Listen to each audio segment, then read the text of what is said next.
শুরু হলো নির্বাচনের সব খবর।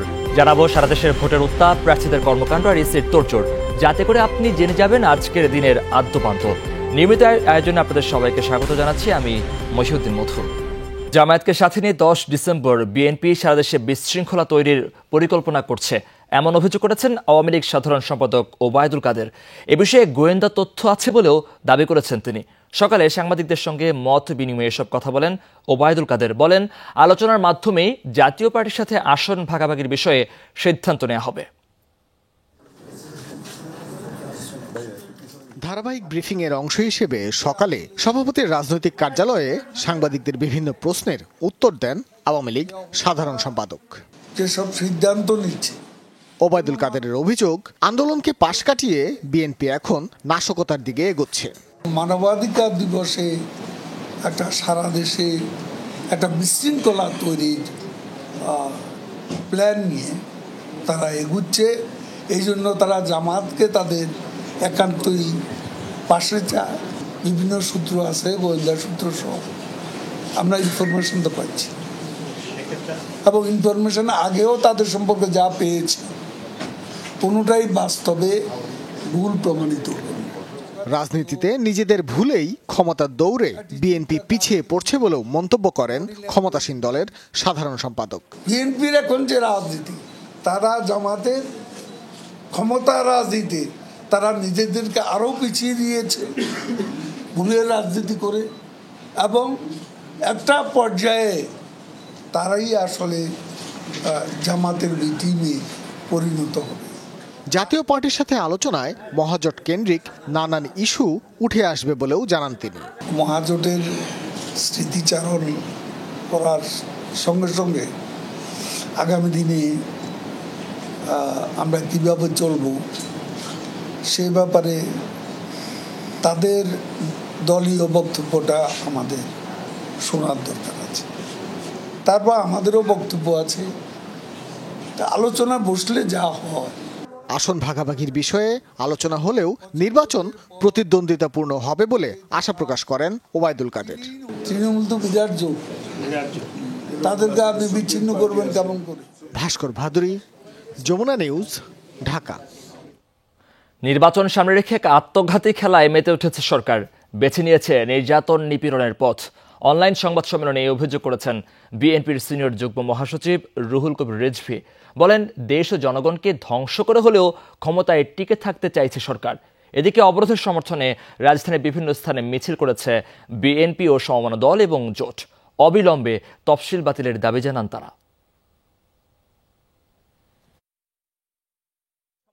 বুধবার ভোরে বাবুবাজার ব্রিজ এলাকায় কর্মসূচি পালন করে জগন্নাথ বিশ্ববিদ্যালয় ছাত্রদল। সেগুনবাগিচা এলাকায় মিছিল করেছে জাতীয়তাবাদী যুবদল। পরিবার থেকে বাংলা মোটর সড়কে মিছিল করেছে ছাত্রদল নেতাকর্মীরা। অবিলম্বে নিরপেক্ষ সরকারের অধীনে নির্বাচনের দাবি ছিল তাদের কণ্ঠে। ফকিরাপুল এলাকায় বিক্ষোভ মিছিল করেছে স্বেচ্ছাসেবক দল। এছাড়া শাহজাহানপুর, চকবাজার, উত্তরা, মিরপুর সহ রাজধানীর বিভিন্ন পয়েন্টে অবরোধের সমর্থনে বিএনপি নেতাকর্মীদের মিছিল করতে দেখা যায়। বিকেলে অনলাইন সংবাদ সম্মেলনে বিএনপির সিনিয়র যুগ্ম মহাসচিব অভিযোগ করেন, কারচুপির ভোটে ক্ষমতা রক্ষা করতে গিয়ে পুরো দেশকেই ধ্বংস করে দিচ্ছে সরকার। বিরোধী মতের গলা টিপে ঢাক ঢোল তবলা নিয়ে আওয়ামী লীগ ভোট ডাকাতির উৎকট উল্লাস চলছে বিরোধীদের বাড়িঘর থেকে বিতাড়িত করার মোচ্ছব। জনগণ জানতে চায়, গণভবনের তালিকায় শুধুমাত্র নির্বাচনের নামে সিলমোহর দেওয়ার জন্য কেন রাষ্ট্রীয় প্রায় ২,০০০ কোটি টাকা লোপাটের ব্যবস্থা করা হচ্ছে। রাজপথে সরব দেখা গেছে সমমনা বিভিন্ন দল ও জোট নেতাদের। পল্টন এলাকায় মিছিল করে জাতীয়তাবাদী সমমনা জোট। দুপুরে রাজধানীর কালভার্ট রোড থেকে কাকরাইল পল্টন সড়কে মিছিল করেছে গণ অধিকার পরিষদ। জাতীয় প্রেস ক্লাব থেকে মিছিল করে গণতন্ত্র মঞ্চ। আজকের প্রধানমন্ত্রী পুরো দেশ তথা বিশ্ববাসীর সাথে যে কথা দিয়েছিলেন, একটা সুন্দর নির্বাচন করবেন, তার পিতার নামে শপথ করে সেই শপথ তিনি ভঙ্গ করেছেন তিনি বেইমানি করেছেন। পার্লামেন্ট ভেঙে দিতে হবে। পার্লামেন্ট ভেঙে দিয়ে পরবর্তী 90 দিনের ভিতর নির্বাচন ঘোষণা করুক এবং সমস্ত দল অংশগ্রহণ করবে এবং সেই নির্বাচন হবে নির্দলীয় নিরপেক্ষ সরকারের অধীনে। এছাড়া 12 দলীয় জোট এলডিপি সহ আরও বেশ কয়েকটি দল মিছিল করেছে অবরোধের সমর্থনে। শরীফুল ইসলাম খান, যমুনা নিউজ, ঢাকা। সংসদ নির্বাচনে আসন ভাগাভাগি নিয়ে আওয়ামী লীগের সাথে কোনো আলাপ হয়নি জাতীয় পার্টির, জানিয়েছেন মহাসচিব মুজিবুল হক চুন্নু। ভোট মহাজোট নয়, লাঙ্গল প্রতীকেই তার দল নির্বাচনে থাকবে বলে জানান তিনি। বনানী কার্যালয়ে চুন্নু বলেন, সন্ধ্যায় 14 দলের সমন্বয়কের সঙ্গে জাতীয় পার্টি বৈঠক বসবে, কারণ নির্বাচন নিয়ে কথা বলতে চায় আওয়ামী লীগ। সংসদে বিরোধী দল জাতীয় পার্টি আসন্ন সংসদ নির্বাচনে 287 আসনে প্রার্থিতার জন্য মনোনয়ন দাখিল করেন দলটির নেতারা। আগের কয়েকটি নির্বাচনে মহাজোট করে আওয়ামী লীগের সঙ্গে ভোট করেছিল দলটি। এবারও এমন গুঞ্জন উঠেছে বিভিন্ন জায়গা থেকে। মঙ্গলবার 14 দলের সমন্বয়ক আমির হোসেন আমু শরীফদের সঙ্গে বৈঠকের পর জানান, জাতীয় পার্টির সঙ্গে আলোচনার পর 17 ডিসেম্বর নাগাদ চূড়ান্ত হবে আওয়ামী লীগের আসন সমঝোতা। যদিও আসন ইস্যুতে ক্ষমতাসীনদের সঙ্গে কোনো আলোচনার কথা স্বীকার করেননি জাপা মহাসচিব। আমার জানার মধ্যে চেয়ারম্যানের সঙ্গে কথা হয়নি, কারণ আমার চেয়ারম্যান কারোর সাথে কথা বললে এটা আমাকে উনি বলেন, আমাকে ছাড়া উনি কোথাও কথা বলেন না, বা বললে আমাকে পরে জানান। চেয়ারম্যান সাহেব এখন পর্যন্ত আওয়ামী লীগের কোনো নেতার সঙ্গে আসনের বিষয়ে কথা বলেছেন, এটা আমার জানার মধ্যে একদম ঠিক নয়। মুজিবুল হক চুন্নু জানান, নির্বাচন থেকে সরে আসবে না জাতীয় পার্টি। মনোনয়নপত্র প্রত্যাহারের পর বোঝা যাবে ভোটের পরিবেশ কেমন। প্রচারণাটা যখন আরম্ভ হবে তখনই মানুষের স্বতঃস্ফূর্ত আছে কিনা, ভোটার আসবে কিনা, ভোটারদের বিশ্বাস আছে কিনা, এগুলি তখনই কিন্তু একটা পরিমাপ করা যাবে। সেটা বিফোর 18 ডিসেম্বর আমার মনে হয় না, বলা যাবে না। 18 ডিসেম্বরের পর বোঝা যাবে মাঠে গেলে পরে যে ভোটারদের কী মনোভাব। মঙ্গলবার রাতে প্রধানমন্ত্রীর সাথে জাতীয় পার্টির নেতাদের সাক্ষাৎ হয়নি বলেও জানান মুজিবুল হক চুন্নু। রাব্বি সিদ্দিকী, যমুনা নিউজ, ঢাকা। কেবল প্রার্থিতা বাঁচাতে নয়, বৈধ প্রার্থীর বিরুদ্ধেও আবেদন করেছেন প্রতিদ্বন্দ্বীরা। বরিশাল 5 আসনে সাদিক আব্দুল্লাহর বৈধতার বিরুদ্ধে আপিল আবেদন করেছেন নৌকার প্রার্থী। স্বতন্ত্র আবেদনকারীদের বেশিরভাগেরই 1% ভোটার স্বাক্ষরে জটিলতা। মোট আবেদন করেছেন 183 জন। স্বতন্ত্র প্রার্থীরা বলছেন, ভোটারদের উন্মুক্ত স্বাক্ষরের পদ্ধতি যৌক্তিক নয়। আগে যে কেউ প্রার্থী হওয়ার সুযোগ পেলেও প্রক্রিয়া জটিল হয় 2008 সাল থেকে। 1% ভোটারের স্বাক্ষর জমা দিতে হয় স্বতন্ত্র প্রার্থীদের, তাতেই আটকে যায় প্রায় সবাই। ঢালাওভাবে বাতিল হতে থাকে প্রার্থিতা। ভোটের মধুর লড়াইয়ে টিকে থাকতে তাই আপিলে ছুটছেন অনেকেই। আমাদের মাননীয় প্রধানমন্ত্রী বললেন যে নৌকা প্রতীক দিচ্ছেন, কিন্তু তারপরে সেখান থেকেও তারা, যেমন আওয়ামী লীগের প্রার্থীরা স্বতন্ত্র প্রার্থী হিসাবে নির্বাচন করতে পারবে। অন্য সময় হলে তো তারা বহিষ্কার হতো। এই জন্য আমি আশীর্বাদী, ইনশাল্লাহ ইলেকশনে যা আমি একটা ভালো রেজাল্ট করব। আমি যারা এখানে অনেক ধমক দিয়ে আমাদেরকে বসাইতে চাচ্ছে, এটা যেন না হয়। এই জন্য গোসল করতেছিল আর কি। আমরা অনেক ক্যান্ডিডেটের কথা শুনেছি, তো উনি ওই যারা মোটরসাইকেল নিয়ে গিয়েছে, একজনের ডুব দেওয়ার পর আর উঠে নাই, প্রায় 1 মিনিট পরে উঠেছে। আপিলের প্রথম দিনে চাপ কম থাকলেও পরের দিন আবেদন করেন 141 জন। বরিশাল 5 আসনে স্বতন্ত্র সাদিক আব্দুল্লাহর বৈধতার বিরুদ্ধে আপিল করেছেন নৌকার প্রার্থী। বলা হয়েছে, হলফনামায় তথ্য গোপন করেছেন তিনি। আমার একটা ক্রেডিট কার্ড ছিল, সেই 2009-এর করা, সমস্ত দেনা শোধ হয়ে গেছে, ইন্টারেস্ট বাকি ছিল, হয়তো হিসাব ক্লোজ করি নেই, যে কারণে আমাকে সিআইবিতে নাম দিয়ে দিয়েছে ঋণ খেলাপি হিসেবে। স্বতন্ত্র এবং নৌকা আমরা একই পথে চলবো ক্ষুধার্ত ভোট দেওয়ার জন্য। কেন অনেক পূর্বে কেউ ভোট দিতে পেরেছে, হয়তো বা কেউ সেন্টার ইচ্ছে করে যায়নি, মন ওইভাবে পরিবেশ দেখেনি। যে আমার এই ভুলটি একটু ক্ষমা সুন্দর দৃষ্টিতে দেখবার জন্য, এবং আমার এলাকা বলেন সবার কাছ থেকে আমি অনেক রেসপন্স পাচ্ছি। এখন পর্যন্ত প্রাপ্ত আবেদনের অর্ধেকের বেশি স্বতন্ত্র প্রার্থী। এছাড়া জাতীয় পার্টি, বিএনএম, গণতন্ত্রী পার্টি সহ বেশ কয়েক দলের প্রার্থীরা আবেদন করেছেন এসিতে। কালকে এবং আজকে এই দুদিন মিলে আমাদের মোট আপিল দায়ের হয়েছে 183। 1% একটা বাধ্যবাধকতা আছে, এইটার উপর ভিত্তি করে বোধহয় আপিলটা বেশি, অন্যান্য আছে তবে সংখ্যাটা বোধহয় এটাই সবচেয়ে বেশি হবে। আপিল আবেদন করা যাবে 9 ডিসেম্বর পর্যন্ত। শুনানি শুরু হবে 10 ডিসেম্বর থেকে। রাসেল আহমেদ, যমুনা নিউজ, ঢাকা। নির্বাচনী আচরণবিধি লঙ্ঘনের দায়ে সিরাজগঞ্জ 5 আসনের আওয়ামী লীগ মনোনীত প্রার্থী আব্দুল মমিন মণ্ডল ও স্বতন্ত্র প্রার্থী আব্দুল লতিফ বিশ্বাসকে শোকজ করেছে নির্বাচন অনুসন্ধান কমিটি। সকালে নির্বাচন অনুসন্ধান কমিটির কর্মকর্তা ও সিনিয়র সহকারী জজ সোহেল রানা এই নোটিশ প্রদান করেন।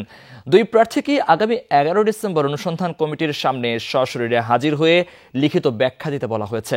গত 28 নভেম্বর আব্দুল মমিন ও আব্দুল লতিফ কর্মী সমর্থকদের নিয়ে বেলকুচি উপজেলা চত্বর ও বাজারে সমাবেশ এবং মোটর শোভাযাত্রা করেন।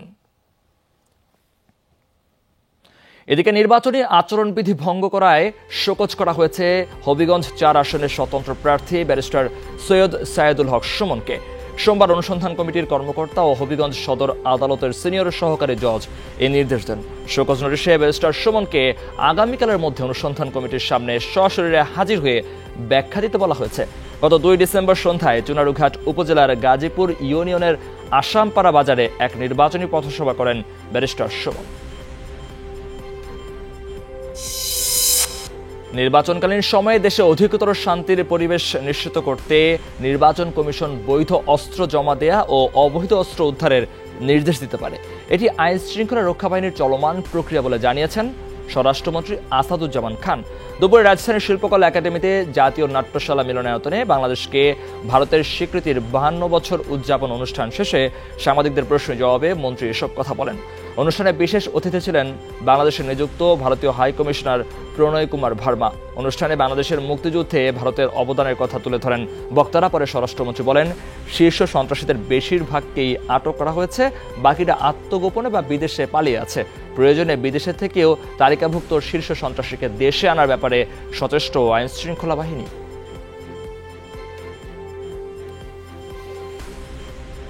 বিদেশেও যারা আত্মগোপন করেছে তাদেরও আমরা আনার ব্যবস্থা করেছি এবং 2-4টা ইতিমধ্যে এনেছি। বিগত নির্বাচনের সময়ও বৈধ অস্ত্র জমা দিতে বলেন, সেটা যদি বলেন আমাদের যারা বৈধ অস্ত্র আছে তারা জমা দিন। এখানে আমাদের এইটাও চলমান প্রক্রিয়া, অবৈধ অস্ত্র যাদের কাছে আছে তাদেরকে চিহ্নিত করে তাদের অস্ত্র উদ্ধারের জন্য এটা আমাদের চলমান প্রক্রিয়া। যারা দলের আদর্শ মেনে চলে তাদের সবাইকে নৌকার পক্ষে কাজ করতে হবে, এর বাইরে যাওয়ার সুযোগ নেই বলে মন্তব্য করেছেন কৃষিমন্ত্রী ডক্টর আব্দুর রাজ্জাক। সকালে টাঙ্গাইলে জেলা আওয়ামী লীগের উদ্যোগে আয়োজিত বিশেষ বর্ধিত সভায় অংশ নেন তিনি। এ সময় মন্ত্রী বলেন, প্রধানমন্ত্রী নির্বাচনের স্বার্থে বলেছেন প্রতিযোগিতার জন্য, কিন্তু তিনি আওয়ামী লীগের কর্মীকে নৌকার প্রার্থী বাদ দিয়ে অন্য প্রার্থীর পক্ষে কাজ করতে বলেননি। দলের কর্মীর কোনো নৌকার বাইরে যাওয়ার সুযোগ নেই। সভায় জেলা আওয়ামী লীগের সভাপতি, সাধারণ সম্পাদক সহ স্থানীয় নেতাকর্মীরা উপস্থিত ছিলেন। দলের বাইরে যারা নির্বাচন করছে আমার দৃষ্টিতে তারা অবশ্যই বিদ্রোহী প্রার্থী। দলের কোনো কর্মী, কোনো নেতা দলের নৌকার বাইরে কাজ করার কোনো সুযোগ নাই। সবাইকে দলের যারা আদর্শ মেনে চলে তাদেরকে অবশ্যই দলের প্রার্থী নৌকার পক্ষে কাজ করতে হবে। বিএনপিপন্থী আইনজীবীদের তোপের মুখে প্রধান বিচারপতির সাথে দেখা করতে পারেননি আওয়ামী লীগের মনোনীত প্রার্থী ও সাবেক বিএনপি নেতা ব্যারিস্টার শাহজাহান ওমর। পরে অভিযোগ নিয়ে যান ডিবি কার্যালয়ে। জানান, সাইবার বুলিংয়ের শিকার তিনি। গণমাধ্যমকে বলেন, আর কোনোদিনই ফিরবেন না বিএনপিতে।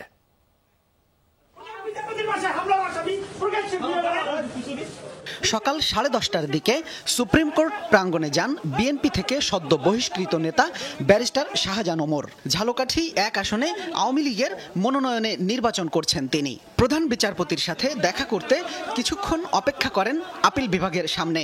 তারপরই পড়েন বিএনপিপন্থী আইনজীবীদের তোপের মুখে। একটা সময় বাধ্য হন সুপ্রিম কোর্ট বার ভবন থেকে বেরিয়ে যেতে। শেষমেশ আর দেখা করতে পারেননি প্রধান বিচারপতির সঙ্গে। শাহজাহান ওমর সেখান থেকে সোজা চলে যান ডিবি কার্যালয়ে। দেখা করেন ডিবির অতিরিক্ত কমিশনার হারুন-অর রশিদের সাথে। অভিযোগ করেন সাইবার বুলিংয়ের শিকার তিনি। পরে সাংবাদিকদের বলেন, আওয়ামী লীগে যোগ দেওয়ার পর থেকেই টেলিফোনে হুমকির শিকার তিনি ও তার পরিবার। একটা দল করা বা দল থেকে পরিবর্তন আরেকটা দল করা এটা সাংবিধানিক অধিকারও বটে। আমার ওটা রাইট আছে। আপনাকে আমি গালে এখন হাত দিলাম, কালকে বললাম যে না ভাই আপনাকে হাত দিব না, এতে কোনো অসন্তুষ্ট হবে? হতে পারে এরকম, সাংবিধানিক অধিকার। আর শোনেন, বড় বড় যারা রাজনীতিবিদ দেশের স্বার্থে, দেশের স্বাধীনতার স্বার্থে, সার্বভৌমত্বের স্বার্থে, সেই দেশের জনগণের স্বার্থে দল পরিবর্তন করে। শাহজাহান ওমর বলেন, দল বদল করা যে কারো সাংবিধানিক অধিকার, তবে ভবিষ্যতে আর কোনোদিন বিএনপিতে ফিরবেন না তিনি। বিভিন্ন জনের যে সমস্ত অকথ্য ভাষায় কথা বলে, মাঝে মাঝে আমার ফোনে না পেয়ে আমার মেয়ের ফোনে, আমার স্ত্রীর ফোনে, আমার ছেলের ফোনে, এমনকি আমার জুনিয়র যে ব্যারিস্টার মিজান তার ফোনে, বা আমার বন্ধু আমাদের সকলের কাছে ফোনে আজে বাজে কথা বলে। আবার আমি যদি কল ব্যাক করি আবার কেটে দেয়। তো এই জন্য আমি ডিবি সাহেবকে, হারুন সাহেবকে জানাতে আসলাম যে ভাই আমি কে বলে সাইবার বুলিংয়ের শিকার, প্লিজ প্রোটেক্ট মি। এর আগে অতিরিক্ত কমিশনার হারুনার রশিদের সাথে দুপুরের খাবার সারেন ব্যারিস্টার শাহজাহান ওমর। 28 অক্টোবর প্রধান বিচারপতির বাসভবনে হামলা মামলায় ডিবির রিমান্ডে ছিলেন শাহজাহান ওমর। পরে জামিনে মুক্ত হয়ে মনোনয়ন নেন নৌকার হয়ে। শামীম রেজা, যমুনা নিউজ, ঢাকা। জীবনে এসে মীর জাফরের খাতায় নাম লেখাতে চান না বিএনপির সাংগঠনিক সম্পাদক রুহুল কুদ্দুস তালুকদার দুলু। যমুনা নিউজকে দেয়া একান্ত সাক্ষাৎকারে তিনি বলেন, যত প্রতিকূলতায় আসুক মরতে চান বিএনপির কর্মী হয়ে। বলেছেন এটাই তার জীবনের সবচেয়ে বড় গর্বের, অহংকারের। সহকর্মী শরীফুল ইসলাম খানকে দেয়া সাক্ষাৎকারে জেল জীবনের অভিজ্ঞতা জানান বিএনপির এই নেতা। অভিযোগ করেন ফাঁসির সেলের ফ্লোরেও কদিন রাখা হয়েছিল তাকে। জামিনে মুক্তি পেয়ে মঙ্গলবার রাতে হাসপাতাল থেকে বাসায় ফেরেন বিএনপির সাংগঠনিক সম্পাদক রুহুল কুদ্দুস তালুকদার দুলু।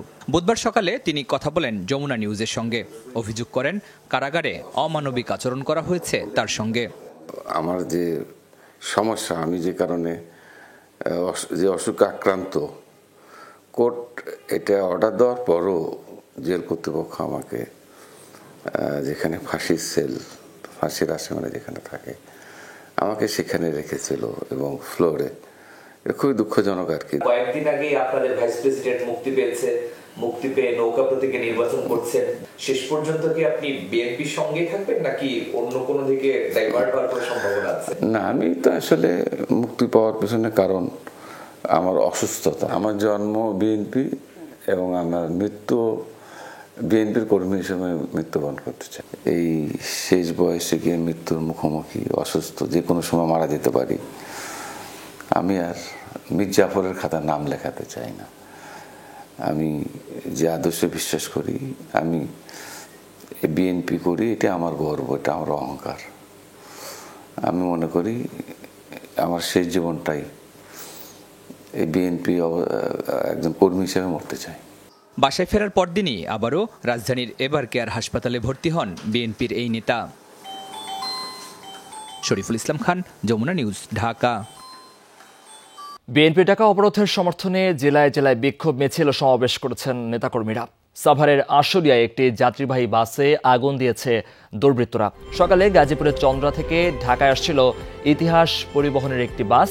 নবীনগর চন্দ্রা মহাসড়কের বাড়িপাড়া এলাকায় পৌঁছালে পেছনের সিটে আগুন দেখতে পান যাত্রীরা। পরে স্থানীয়দের সহায়তায় আগুন নিয়ন্ত্রণে আনা হয়। এতে কোনো হতাহতের ঘটনা ঘটেনি। এছাড়া জেলার নবীনগর চন্দ্রা মহাসড়কে শ্রীপুর এলাকায় মিছিল করেছেন জেলা যুবদলের নেতাকর্মীরা। বেশ কিছুক্ষণ মহাসড়কে অবস্থান নেন তারা।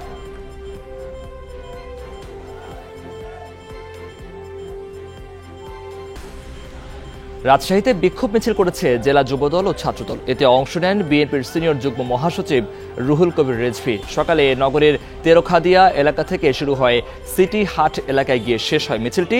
এ সময় রুহুল কবির রেজভী বলেন, জনবিচ্ছিন্ন দল আওয়ামী লীগ আবারও সন্ত্রাসী কায়দায় জনগণের ভোটাধিকার হরণের পরিকল্পনা নিয়ে এগোচ্ছে।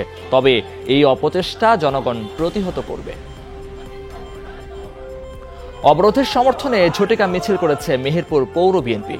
ভোরে শহরের মেহেরপুর কুষ্টিয়া সড়কে প্রান্তিক সিনেমা হল এলাকায় মিছিল শুরু হয়ে তাহের ক্লিনিক মোড়ে গিয়ে শেষ হয়। এতে বিএনপি নেতা কামরুজ্জামান বাবু ও মনিরুল ইসলাম মনার নেতৃত্বে পৌর বিএনপির কর্মী সমর্থকরা অংশ নেন। সিরাজগঞ্জ বগুড়া মহাসড়কে বিক্ষোভ মিছিল হয়েছে। সদর উপজেলার খোকসাবাড়ি, ছনগাছা বিএনপি যুবদল, ছাত্রদল ও স্বেচ্ছাসেবক দলের উদ্যোগে মিছিল হয়। এ সময় নিরপেক্ষ সরকারের অধীনে নির্বাচন ও খালেদা জিয়ার মুক্তির দাবিতে স্লোগান দেন নেতাকর্মীরা।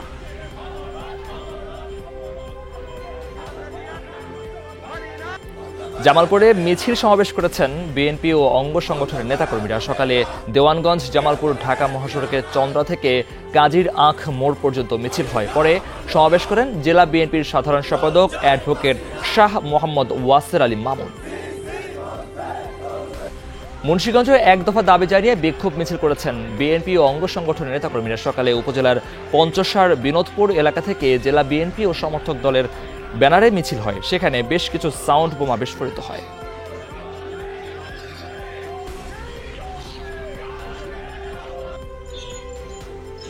লালমনিরহাটে ঢিলেঢালাভাবে বিএনপির ডাকা অবরোধ পালিত হচ্ছে।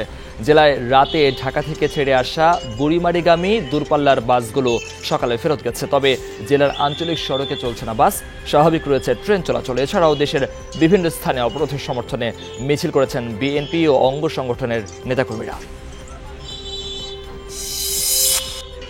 কাল নিজ নির্বাচনী এলাকায় যাচ্ছেন বঙ্গবন্ধু কন্যা শেখ হাসিনা।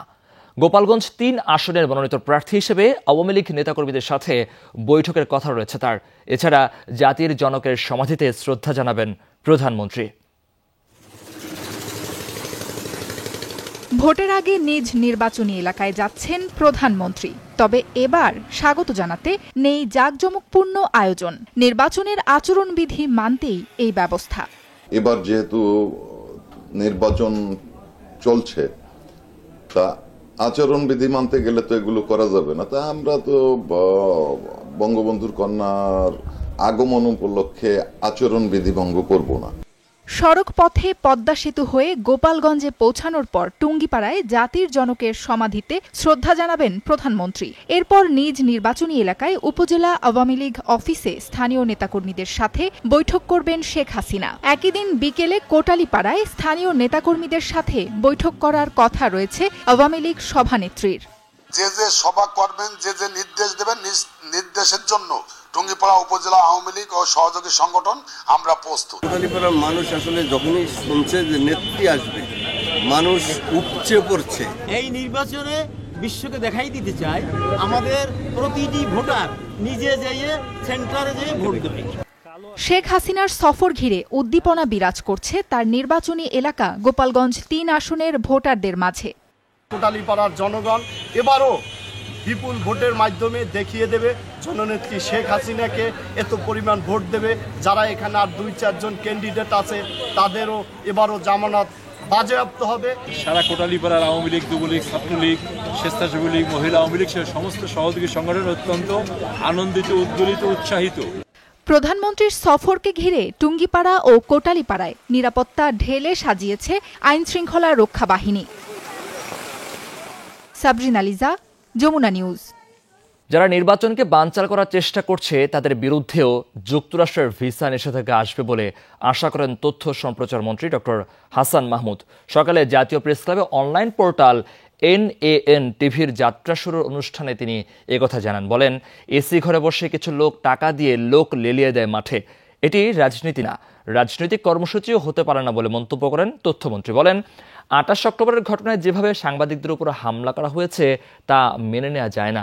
শেখ হাসিনার নেতৃত্বে দেশ যখন এগিয়ে যাচ্ছে তখন সামাজিক যোগাযোগ মাধ্যমে অনেকে গুজব ছড়াচ্ছে বলেও জানান হাসান মাহমুদ। এ সময় নারায়ণগঞ্জ 4 আসনের সংসদ সদস্য শামীম ওসমান বলেন, লন্ডনে বসে গাড়ি পোড়াচ্ছে, মানুষ মারছে, এটাই কি বিএনপির রাজনীতি?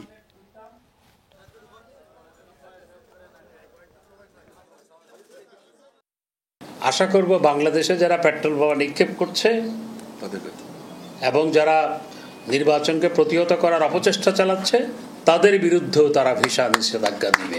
তারেক রহমানের যোগ্যতা আছে। ইতিহাসে 2টা থাকে, একটা হচ্ছে নায়ক, এই ওনারা নায়ক, আরটা হচ্ছে খলনায়ক। উনি খলনায়ক হিসাবে of course he is a perfect person. 1 ভাগ ভোটারের তালিকার স্বাক্ষরে গড়মিল জালিয়াতি। এতে চাঁদপুর 1 আসনে স্বতন্ত্র 3 প্রার্থীর মনোনয়ন বাতিল হলো। রিটার্নিং কর্মকর্তারা বলছেন, অনেক ভোটার স্বাক্ষর করতে না জানলেও তাদের সই ব্যবহার করা হয়েছে। বিষয়টি জানেন না সেই সব ভোটাররাই। চান্দুয়াপাড়া এলাকার ষাটোর্ধ্ব মরিয়ম বেগম জানেন না লেখাপড়া, অথচ চাঁদপুর 1 আসনের স্বতন্ত্র প্রার্থী গোলাম হোসেনের ভোটারের তালিকায় তার স্বাক্ষর। আরও অনেকের সাথেই ঘটেছে একই ঘটনা। না কিছু বুঝাইনি, কি বুঝাইনি কার ঘরে আমরা ওই সমস্ত কোনো সাইন দেই না আমি দেয়নি, ওটা নিয়ে অনেক ঝামেলা যাইতেছে, এটি কই লাভ নাই। স্বজনদের দাবি স্বাক্ষর নিতে আসেনি কেউ, এমনকি বিষয়টি জানেনও না তারা। তাই এমন কর্মকাণ্ডের বিরুদ্ধে ব্যবস্থা নেওয়া প্রয়োজন। দিকে জানে না যে টিপ কোনো প্রয়োজন হলে আমাদের তো এত প্রয়োজন না। ফ্যামিলির যে সিগনেচারটা ডুপ্লিকেট করছে, এই বিচারটা আপনার যেমন সুন্দর হয় এমনি করে দেবেন। জেলা রিটার্নিং কর্মকর্তারা বলছেন, প্রার্থীরা যে ভোটার তালিকা দিয়েছে তা যাচাই বাছাই হয়েছে, তদন্তে ধরা পড়েছে জালিয়াতি। তাই স্বতন্ত্র 3 প্রার্থী গোলাম হোসেন, রাহাত চৌধুরী ও শওকত হোসেনের মনোনয়নপত্র বাতিল করা হয়েছে। তদন্তে অনেকেই বলেছেন যে তাদের কাছে মূলত যাওয়া হয়নি, সেই স্বাক্ষরটি তারা সেভাবে পাননি, সেভাবে তারা তদন্ত জমা দিয়েছেন এবং সেভাবে আমরা রিটার্নিং অফিসারের নিকট সেই রিপোর্টটি জমা দিয়েছি। 7 জন ভোটার স্বাক্ষর করেন নাই মর্মে যাচাইকারীগণ কর্মকর্তাগণ প্রতিবেদন প্রেরণ করেছে। গোলাম হোসেন কর্তৃক দাখিলকৃত মনোনয়নপত্রটি বাতিলযোগ্য। উল্লিখিত কারণে আমি মনোনয়নপত্রটি বাতিল করলাম। যদিও মনোনয়নপত্র বাতিল হওয়া স্বতন্ত্র প্রার্থী সাবেক এনবিআরের চেয়ারম্যান গোলাম হোসেন এ বিষয়ে আপিলের কথা জানিয়েছেন। আমি এখনো নিজকে সরকারি দলের প্রার্থী মনে করি, স্বতন্ত্র হলেও, কারণ আমার স্বতন্ত্র প্রার্থীটা বৈধ। নৌকা প্রার্থী যদি মনে করে আমি অবৈধ এবং সেই আচরণ করে যায় ক্রমান্বয়ে মিডিয়াতে, আমার কাছে যথেষ্ট প্রমাণ আছে, যেগুলি আমি নির্বাচন কমিশনে সরবরাহ করেছি। চাঁদপুর 1 আসনটি কচুয়া উপজেলা নিয়ে গঠিত। মনোনয়ন টেকেনি 5 জনের। বর্তমানে আসনটিতে প্রার্থী আছেন 4 জন। কাদের পলাশ, যমুনা নিউজ, চাঁদপুর। রাজশাহীতে নৌকা প্রার্থীর 3 কর্মীকে পিটিয়ে জখম করার অভিযোগ উঠেছে দলের মনোনয়ন বঞ্চিত বর্তমান সংসদ সদস্যের সমর্থকদের বিরুদ্ধে। সকালে মোহনপুর উপজেলার সিদুরি গ্রামে এই ঘটনা ঘটে। ভুক্তভোগীরা জানান, তারা রাজশাহী 3 আসনে আওয়ামী লীগ মনোনীত প্রার্থী আসাদুজ্জামান আসাদের কর্মী। নৌকার প্রার্থীর হয়ে কাজ করায় তাদের কয়েকদিন ধরে হুমকি দিয়ে আসছিল বর্তমান সংসদ সদস্য ও স্বতন্ত্র প্রার্থী আইন উদ্দিনের স্থানীয় কয়েকজন অনুসারী। আজ সকালে জমিতে কাজ করার সময় হামলা চালায় তারা। আহত মাহবুব আলম, মুরাদুল ইসলাম ও এরশাদ আলীকে রাজশাহী মেডিকেলে ভর্তি করা হয়েছে। এ বিষয়ে পুলিশ বলছে, আধিপত্য বিস্তারকে কেন্দ্র করে হামলা হয়েছে। অভিযোগ পেলে আইনগত ব্যবস্থা নেওয়া হবে।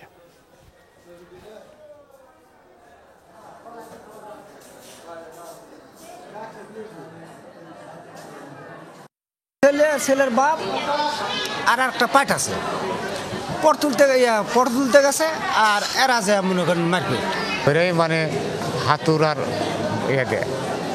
কঠিন মার। আমার বড় ছেলে আছে, বড় ছেলের মাথা ফেটে গেছে, লাগবে রক্ত। আমি মনে করলাম ওই মারিচ্ছে বলে কালকে মিটিং করছিস, আসাদের মিটিং করছিস। টাঙ্গাইল 3 আসনে স্বতন্ত্র প্রার্থী হিসেবে মনোনয়নপত্র জমা দিয়েছিলেন স্বামী স্ত্রী দুজনই। যাচাই বাছাই স্ত্রীর নমিনেশন বাতিল হলেও তিনি পুনরায় আপিল করবেন, কারণ শেষ পর্যন্ত স্বামী কোনো কারণে বাদ পড়লেও নির্বাচনের মাঠে থাকতে চান সহধর্মিণী। আলোচিত এই দম্পতি হলেন আওয়ামী লীগের সাবেক সংসদ সদস্য আমানুর রহমান খান রানা ও তার স্ত্রী ফরিদা রহমান খান। ঘাটাইল উপজেলা নিয়ে গঠিত টাঙ্গাইল 3 আসনে এবারও আওয়ামী লীগের মনোনয়ন প্রত্যাশী ছিলেন বর্তমান সংসদ সদস্য আতাউর রহমান খান। পাশাপাশি নৌকা প্রতীক পেতে তৎপর ছিলেন তার ছেলে সাবেক এমপি আমানুর রহমান খান রানা ও পুত্রবধূ ফরিদা রহমান খান। তবে 3 জনের কেউই পাননি ক্ষমতাসীন দলের মনোনয়ন। নৌকা না পেয়ে স্বতন্ত্র প্রার্থী হিসেবে মনোনয়নপত্র জমা দেন আমানুর ফরিদা দম্পতি। যাচাই বাছাইয়ে আমানুর টিকে গেলেও বাদ পড়েছেন ফরিদা। মনোনয়নপত্র বাতিলের সিদ্ধান্তের বিরুদ্ধে আপিল করবেন বলে জানিয়েছেন ফরিদা রহমান। কোনো কারণে স্বামী বাদ পড়লে ভোট যুদ্ধে লড়তে চান তিনি। এখন আমি আপিল করব, নানান ষড়যন্ত্র আছে। হঠাৎ যদি আমার স্বামীকে বাতিল করে, সেই জন্য আমি মনোনয়ন প্রার্থী হয়েছি। মানুষ মনে করেন যে আমাকে অনেক ভালোবাসে। আমানুরও বলছেন, শেষ পর্যন্ত দুজনের যে কোনো একজন নির্বাচন করবেন। স্ত্রী তো যদি দাঁড়ায় তাহলে ও দাঁড়াবে, আর তা না হয় আমি দাঁড়াবো, যে কোনো একজন। না না, ইম্পসিবল। ঘরের ভিতরে জোর করা যায় নাকি? ওনারাই শক্তিশালী। রাজা চালায় রাজ্য, আর রাজাকে শাসন করে কে? রানী। আলোচনা করে সিদ্ধান্ত নিব। বিষয়টি নিয়ে নানান আলোচনা স্থানীয়দের মাঝে। অনেক গুঞ্জন আছে যে রানা সে একটা মামলা মোকদ্দমা আছে, যেহেতু রাজনীতিকে বিভাজন আছে, সেই হিসাবে যদি কোনো কারণে রাজনৈতিকভাবে সে ফল্ট করে, সেই হিসাবে তার স্ত্রী এইখান থেকে নির্বাচন করবেন। আসলে এরকম কখনো দেখি না যে স্বামী স্ত্রী একসাথে নির্বাচন করে। তো আমরা চাই যে ঘাটাইলে সুষ্ঠু একটা নির্বাচন হোক। আমানুর রহমান খান রানা টাঙ্গাইল জেলা আওয়ামী লীগ নেতা, মুক্তিযোদ্ধা ফারুক আহমেদ হত্যা মামলার অভিযোগপত্রভুক্ত আসামি। জাহিদ হাসান, যমুনা নিউজ। নৌকার প্রার্থীকে সমর্থন দিয়ে নির্বাচন থেকে সরে দাঁড়ালেন চট্টগ্রাম 10 আসনের এক স্বতন্ত্র প্রার্থী। প্রেস ক্লাবে সংবাদ সম্মেলনে প্রার্থিতা প্রত্যাহারের ঘোষণা দেন চট্টগ্রাম সিটি কর্পোরেশনের প্যানেল মেয়র ও রামপুর ওয়ার্ডের কাউন্সিলর আব্দুস সবুর লিটন। নৌকা প্রতীকের বিরুদ্ধে গিয়ে নির্বাচন করবেন না বলে জানান। পাশাপাশি বর্তমান সরকারকে আবারও ক্ষমতায় আনতে নৌকায় ভোট দেওয়ার জন্য সবার প্রতি আহ্বান জানান তিনি। জাতীয় সংসদ নির্বাচনে শেখ হাসিনাকে পুনরায় প্রধানমন্ত্রী নির্বাচিত করতে নৌকার জন্য 30 মিনিট নামের ক্যাম্পেইন চালু করেছে ছাত্রলীগ। সাধারণ শিক্ষার্থীদের মাঝে এই সংবাদ পৌঁছে দিতে বুধবার তিতুমির কলেজে ক্যাম্পেইন করেছে সংগঠনটি। এ সময় বক্তারা বলেন, উন্নয়নের ধারা অব্যাহত রাখতে শেখ হাসিনার বিকল্প নেই, তাই উন্নয়ন কর্মসূচি প্রচার, স্মার্ট বাংলাদেশ কর্মসূচি সম্পর্কে তুলে ধরা সহ করোনা ও বৈশ্বিক যুদ্ধ মোকাবেলা করে অর্থনৈতিক অগ্রযাত্রায় প্রেক্ষাপটগুলো ব্যক্তিগত অ্যাকাউন্ট ও বিভিন্ন গ্রুপ পেজে প্রচারণা চালানোর পাশাপাশি সংশ্লিষ্ট বিষয়ে নিজের বক্তব্য লেখা, ভিডিওগ্রাফি, অ্যানিমেশন, গ্রাফিক্স ডিজাইন আর অনলাইন পেইন্টিংয়ের মাধ্যমে তা প্রকাশ করার কথা জানান তারা। বিএনপি এবং সমমনা দলগুলোর ডাকা অবরোধে চট্টগ্রামে গাড়ি চলাচল এবং জনজীবন অনেকটাই স্বাভাবিক। জেলা ও নগরের বিভিন্ন স্থানে ঝটিকা মিছিল ছাড়া কোথাও বিএনপির নেতাকর্মীদের পিকেটিং বা তেমন কোনো তৎপরতা দেখা যায়নি। জনমনে কিছুটা আতঙ্ক থাকলেও জীবিকার তাগিদে বাইরে বেরিয়েছেন অনেকেই।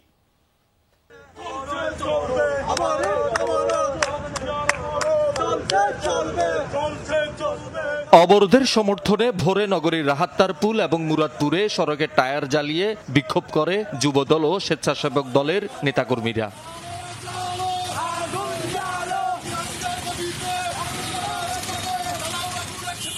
এছাড়া কয়েকটি স্থানে বিএনপি ও সহযোগী সংগঠনের নেতাকর্মীদের ঝটিকা মিছিল ছাড়া কোথাও পিকেটিং দেখা যায়নি।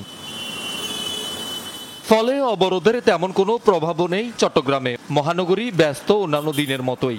অফিস, আদালত, স্কুল, কলেজ খোলা থাকায় মানুষের জীবনযাত্রাও স্বাভাবিক। সব ঠিক মতো চলছে, সবাই তো ঘর থেকে বেরোচ্ছে, কেউ তো আর চাকরি না করে বসে থাকতেছে না। স্কুলে তো যাওয়া আসা করি, সেরকম এখানে সমস্যা করতে হচ্ছে না। মানুষের ভয় আর কি, মনে মনে একটা এটা আর কি, কোন জায়গায় কি হয় কোনো গ্যারান্টি নেই। আমরা চাই যে একটু সুস্থভাবে এগুলো থাকুক, হরতাল না থাকুক। শিডিউল অনুযায়ী ছেড়েছে সব ট্রেন। অভ্যন্তরীণ রুটে যান চলাচল স্বাভাবিক। যাত্রী কিছুটা কম হলেও চলছে দূরপাল্লার বাস। গাড়ি ছাড়ার জন্য তো গাড়ি আছে মাঠে, কিন্তু যাত্রীর ভাবে গাড়ি ছাড়তে পারতেছি না। আমি ঢাকাতে আসা যাওয়া করতেছি যে ট্রেনেই যাচ্ছে, আসলে বাসে নাকি ওভাবে আসলে অ্যাভেলেবেল না। গাড়ি চলছে, যেটাই আমাদের ফিল আপ হচ্ছে আমরা গাড়ি ছাড়তেছি। আমরা তো সেবা দেওয়ার জন্য বসে আছি, কাউন্টার আমাদের অফিস সবগুলাই খোলা। অনেকেই ভাবছে গাড়ি চলছে না, সেটার জন্য আর এটাই বললো যে যেহেতু যাত্রী একটু কম সেহেতু শিডিউল ওরা কমাইছে একটু। বন্দরনগরী এবং উপজেলায় গুরুত্বপূর্ণ সব স্থানে সতর্ক অবস্থানে আইন শৃঙ্খলা রক্ষাকারী বাহিনী। শহীদুল সুমন, যমুনা নিউজ, চট্টগ্রাম। ফরিদপুরে 4টি আসনের প্রার্থীদের নিয়ে নির্বাচনী আচরণবিধি অবহিতকরণ সভা অনুষ্ঠিত হয়েছে। সকালে জেলা প্রশাসকের কার্যালয়ে এই সভা অনুষ্ঠিত হয়। সভায় নির্বাচনী আচরণবিধির বিভিন্ন বিষয় নিয়ে আলোচনা করেন জেলা রিটার্নিং কর্মকর্তা ও জেলা প্রশাসক কামরুল আহসান তালুকদার। এ সময় প্রার্থীদের নির্বাচনের আচরণবিধি যথাযথভাবে মেনে চলতে অনুরোধ করেন রিটার্নিং কর্মকর্তা। সভায় জেলার সকল আসনের প্রার্থী ও তাদের প্রতিনিধি সহ জেলা নির্বাচন কর্মকর্তা, পুলিশ সুপার উপস্থিত ছিলেন।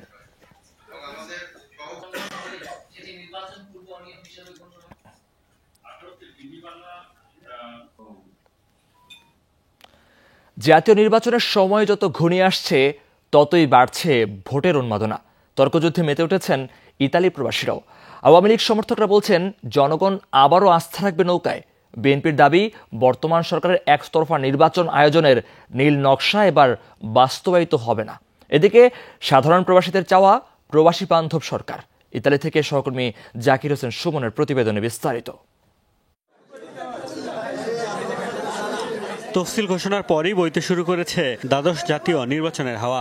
শেষ মনোনয়ন যাচাই বাছাই। আওয়ামী লীগ জাতীয় পার্টি সহ যারা নির্বাচনে অংশ নিচ্ছে এরই মধ্যে তারা জোর প্রস্তুতিতে নেমে গেছে। অন্যদিকে চলছে বিএনপি ও সমমনা দলগুলোর নিরপেক্ষ সরকারের অধীনে নির্বাচনের দাবিতে একদফা আন্দোলন। দেশের নির্বাচনের এই হাওয়ার আঁচ লেগেছে প্রবাসেও। নিজ নিজ দলের সমর্থনে চায়ের কাপে ঝড় উঠাচ্ছেন প্রবাসীরা।